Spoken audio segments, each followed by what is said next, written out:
Ako po ay magpapasalamat din sa Panginoon. Tunay po na maraming biyaya ang patuloy na ibinibigay sa amin ng Panginoon. At tunay nga pong ang lahat pong yun ay talagang ako po ay iniluluhod ko sa Panginoon po yun. At maging yung sa aking pong sa aking pamilya, ako po ay nagpapasalamat dahil naipoprovide pa naman po yung mga kailangan din nila, lalo na sa mga anak ko. At hindi man po maibigay lahat, pero nandun po yung ang Panginoon po lagi ang aming tinatakbuhan.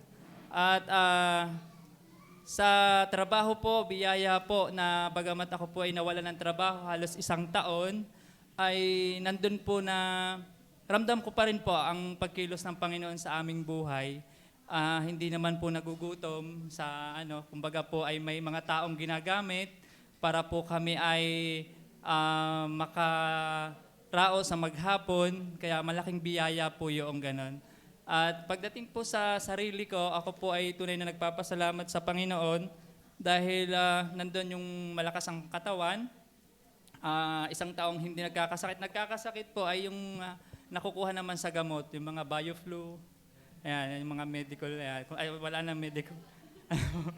Ayun po, at sana po ay lumalim pa rin yung kaunawaan pagdating sa pag-aaral po ng Bible at yung kumbaga po ay may matanim din sa aking sarili na pagdating po yun po nga po sa pag-aaral ng Biblia po. At yun lamang po at ang mataas na papuri po ay sa Panginoon lamang.